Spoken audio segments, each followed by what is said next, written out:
책 한 권의 여유. 라전 북카페.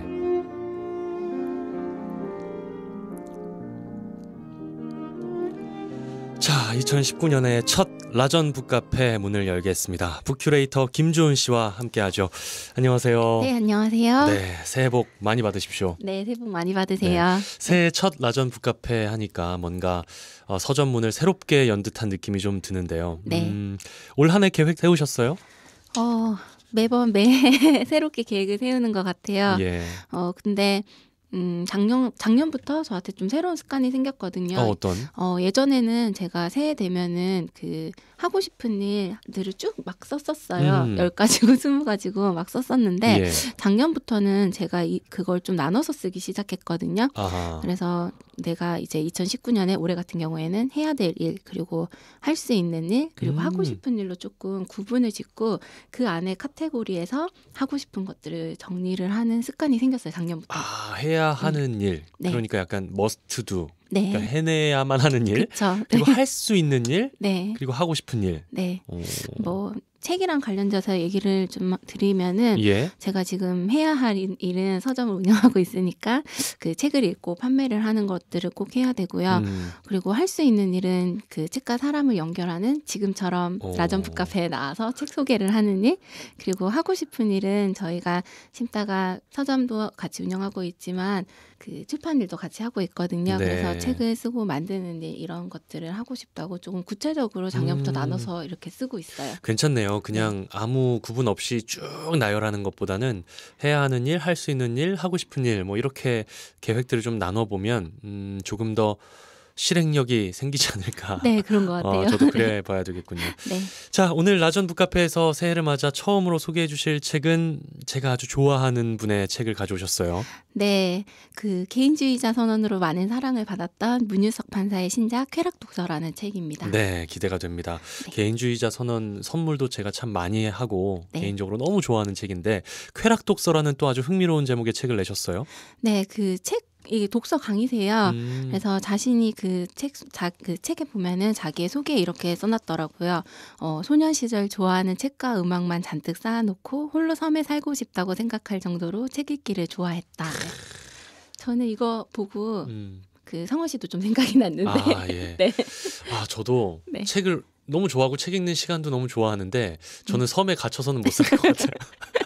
금방 외로워질 것 같아요. 네. 예. 아무튼 독서를 참 놀이처럼 즐겼던 분이더라고요. 네, 문유석 네. 판사님. 네, 그래서 심심해서 재미로 책을 읽고 또 재미가 없으면 의외로 망설이지 않고 책을 덮기도 했다고 얘기를 하는데요. 책에서 의미를 얻었건 지적 성장을 얻었건 그것들은 재미를 추구하는 과정에서 얻어서 걸린 부산물이라고 얘기를 하고 있습니다. 예. 어떤 재미로 자신에게 남아있는 기억과 기록을 모아 일종의 인생 독서력을 정리한 책이 바로 쾌락 독서입니다. 네, 아주 흥미로운 책인데 과연 어떤 내용들이 좀 담겨 있는지 한 부분을 제가 여러분께 낭독해 드리겠습니다. 먼저 얘기해 둘 것이 있다. 내 독서 취향은 그리 특별하지 않다. 난 항상 그 시기에 누구나 좋아했던 뻔한 책들을 좋아했다. 남들이 아다치 미츠루 만화를 열심히 볼 때 나도 그랬고, 남들이 하루키에 열광할 때 나도 그랬고, 남들이 김용 무협 소설에 대해 침 튀기며 얘기할 때 나도 그랬다. 그래서 본의 아니게 사람들을 실망시킬 때도 있었다.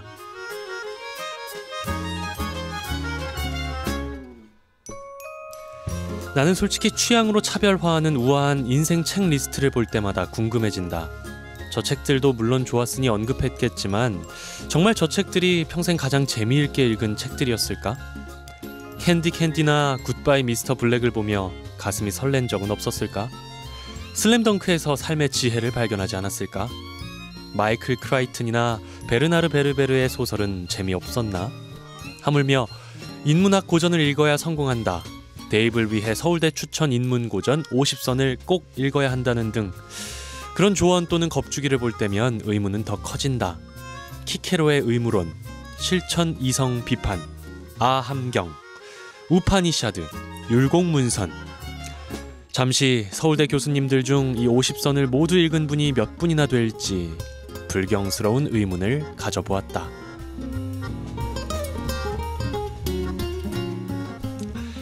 와, 정말 공감도 많이 되고 특히 마지막 문장 참 재밌네요. 예. 이런 리스트를 많이 봤던 것 같아요. 특히 대학 다닐 때 그쵸. 꼭 읽어야만 하는 뭐 필독 도서. 네, 예. 좀 특별히 그 다 있는 것 같아요. 초등학생 필독 도서, 중학생 필독 도서, 대학생 필독 도서. 맞아요. 그런 거 네. 진짜 보면 네. 이걸 만든 사람은 진짜 다 읽었을까 싶기도 하고 그 중에 몇 권을 골라서 읽어보면 재미가 없어요. 네, 그리고 그 문유석 판사님은 이 50권 중에 예. 3권 읽었다고. 아, 그래요? 네, 뭔가 고백을 위로가 하셨더라고요. 되네요. 판사가 3권밖에 읽지 않았으니까. 네. 예. 문유석 판사는 남들이 읽던 책들을 비슷하게 좋아했다 이렇게 얘기를 했는데 네. 뭐 낯익은 이름들이 많이 나오네요. 슬램덩크나 뭐 캔디 네. 캔디나. 그쵸. 그 책을 그 자기의 인생책처럼 이렇게 막 얘기를 하시는데 초등학교 시절에는 조금 재미있다고 생각을 했었는데 야한 장면이 있는 예. 책들을 찾아서 막 읽었다고 그럴 수 그러더라고요. 있죠. 기대하면서 호기심이. 네, 예. 호기심에. 그리고 고등학생 시절 때는 순정 만화 베르사유의 장미를 네, 봤는데 근데 재미있는 건 이거를 너무 재미있게 읽으면서 프랑스 예. 혁명사에 대해서 너무 자세히 알게 됐대요. 자기가. 그렇죠. 배경이 네. 그거니까요. 네, 그리고 허영만 만화 보면서 랭보의 시를 처음 접하고 그리고 타짜 덕분에 실제로 그 사기 도박 사건에서 피고인 앞에서 전문 용어를 구사했다고. 직업에 도움까지 됐군요. 네, 단순히 네. 재미를 넘어서. 네, 네. 정말 재미있게 읽은 책이 기억에도 많이 남고 네. 인생에도 도움이 되는 것 같아요. 재미가 없으면 네. 남지가 않아요, 일단. 그렇죠? 대학 시절에 공부할 때 그 전공 도서들 읽으면 열심히 읽고 외우는데 시험 딱 끝나면 완전히 잊어버리거든요. 그렇죠. 네. 그런 지식적으로 필요한 책들도 있지만 결국 좋은 책이란 자기의 어떤 시절에 마음에 남는 책이 진짜 좋은 책이 아닌가라는 생각이 듭니다. 맞습니다. 네. 자, 쾌락 독서의 다른 한 부분 역시 또 여러분께 낭독해 드리겠습니다. 필독 도서 리스트가 주는 중압감에 주눅들 필요도 남들은 다 읽는 듯한 어려운 책을 나만 안 읽은 것 같다는 이유로 초조해야 할 필요도 없다. 세상에 의무적으로 읽어야 할 책 따위는 없다. 그거 안 읽는다고 큰일 나지도 않는다. 그저 내가 즐겁고 만족스럽다면 그만이다. 게다가 매체의 우열을 따질 수도 없을 만큼 TV와 인터넷에도 양질의 재미있는 콘텐츠가 넘쳐난다. 그럼에도 책을 읽고 싶다면 그것은 왜일까? 책과 함께 노는 즐거움의 특별함, 책에 대한 애정으로 가득한 이 책이 선사하는 작지만 중요한 물음이다. 인간은 끊임없이 새로운 즐거움을 찾아내곤 했다. 그렇지 않았다면 여전히 동굴 생활에 머물러 있었을지도 모른다. 쾌락은 우리를 단조로운 동굴에서 끌어내 새로운 모험으로 이끌었다. 우리는 쾌락의 카탈로그를 늘리고 늘리며 세계를 풍성하게 만들어 왔고 앞으로도 그럴 것이다. 상상력도 재미도 없는 성공충들의 권력은 오래가지 않는다. 결국엔 즐기는 자들이 이길 것이다.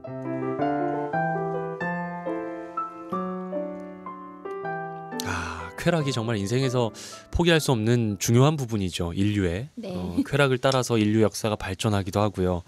우리의 일상이 재밌어지기도 하고 네. 풍부해지기도 하고. 근데 쾌락이라는 단어 자체를 너무 부정적으로 생각하는 인식이 우리 사회에 좀 많은 것 같아요. 네, 그래서 이 책 그 쾌락 독서라는 책을 집필하자고 제안을 받았을 때 꼭 해야 되겠다고 생각을 하셨다고 하더라고요. 그래요? 네. 예, 쾌락이란 단어가 좀 좋은 의미로 바뀌면 좋을 텐데요. 또 문유석 판사님은 사내 독서 모임을 즐겨 하셨다고요? 네, 책 읽기의 즐거움을 얘기하면서 물론 재밌는 책을 나 혼자서 읽고 즐거워하는 것도 좋지만 더 즐거움을 배가시키려면 독서 모임을 하라고 추천을 하시더라고요. 그래서 실제로 본인이 그 판사들과 모여가지고 사내에서 독서 모임을 결성해서 와. 사내 독서 모임을 하셨다고 얘기를 하는데 예. 독서 모임은 책 읽기를 확실히 즐겁게 만드는 부분이 있는 것 같아요. 저도 하고 계시지 않으세요? 네, 저도 어떠세요? 지금 2년 넘게 독서 모임 운영하고 있는데 예. 저희 독서 모임 어떤 주제를 가지고 독서 모임을 하는 경우도 많은데 저희 독서 모임 같은 경우에는 돌아가면서 한 번씩 책을 추천해요. 그래서 제가 평소에 읽지 않을 저 혼자라면 읽지 않을 분야의 책도 읽게 되고 그리고 책에서 읽었던 부분들을 서로 낭독을 조금 해요. 우리 예. 라전 북카페처럼. 예. 그러면 그걸 다른 사람의 목소리로 들으면서 내가 미처 발견하지 못한 부분들 그리고 내가 읽어내지 못한 어떤 행간의 의미들 이런 것들도 좀 알 수 있는 것 같고 맞아요. 다음 독서 모임이 기다려져요. 다음 책이랑. 그래서 책이 독서 모임을 하게 되면 확실히 좀 더 즐거움을 가지게 되는 것 같아요. 책 읽기에. 맞아요. 네. 뭐 느끼는 게 다 다르고 받아들이는 게 다 다르다 보니까 그렇겠죠. 책을 많이 읽어야겠다라고 새해 계획 세우신 청취자분들이 많으실 텐데 문유석 판사의 조언을 좀 들어볼까요? 네. 사실은 재밌는 책일 거라고 생각을 해서 아니면 재밌는 책이라고 추천을 받아서 읽어도 실제로 딱 펼쳐보고 중간에 재미없을 수도 있거든요. 그럼요. 그러면 그때 가감히 책을 덮으라고 얘기를 하세요. 끝까지 읽을 네. 필요 없다? 네. 끝까지 읽을 필요 없다고 얘기도 하시고 왜냐하면 그런 책 읽는 재미있는 즐거움들의 경험들이 여러 번 느껴야 책을 또 끝까지도 읽을 수도 있으니까 예. 대충 읽고 내가 소화할 수 있는 부분까지만 읽으라고 조언을 해주시고 있고요. 그리고 되게 마음에 와닿았던 부분인데 책 읽기 좋은 공간을 만들고 그다음에 책을 읽을 절대적인 시간을 좀 확보하라고 얘기를 하시더라고요. 가장 중요한 거거든요. 네, 시간과 공간. 그래서 그 작년에 그 개인주의자 선언 같은 경우에는 지하철에서 그 앞에 서문 프롤로그를 썼다고 얘기를 하시더라고요. 그 다른 책들을 읽고 다른 책을 읽는 사람들을 보면서 그렇게 책을 읽는 시간을 가졌고 예. 그리고 진지한 책 같은 경우에는 너무 무거운 곳에서 책을 읽게 되면 힘드니까 어쨌든 지식을 발췌해서 읽는 거니까 예. 조금 소란스럽거나 아니면 뭐 이동 중에도 읽을 수 있다고 그런 식의 팁도 좀 주셨고 예. 그다음에 오히려 만화책이나 감정을 좀 건드릴 만한 책은 조용한 공간에 편안한 곳에서 네. 음미하면서 책을 읽으라고 그러면 더 즐겁게 독서를 할 수 있을 거라고 추천해 주셨어요. 그렇군요. 예. 네. 여러분도 참고하시기 바랍니다. 올해 독서 계획에. 자, 오늘 라전 북카페에서는 문유석 판사의 책 읽기 경험담이 담긴 책이라고 해야 될까요? 네. 예, 쾌락 독서라는 책을 여러분께 소개해드렸습니다. 이렇게 적혀 있네요. 책에 우리는 쾌락의 카탈로그를 늘리며 세계를 풍성하게 만들어 왔고 앞으로도 그럴 것이다. 아까 제가 읽어드린 부분인데 올 한 해 여러분의 쾌락의 카탈로그를 늘리시면서 여러분 안에 내면 세계를 더 풍성하게 만드시기를 바랍니다. 자, 라전 북카페 오늘 여기서 문 닫겠습니다. 북큐레이터 김주은 씨와 함께했어요. 고맙습니다. 네, 고맙습니다.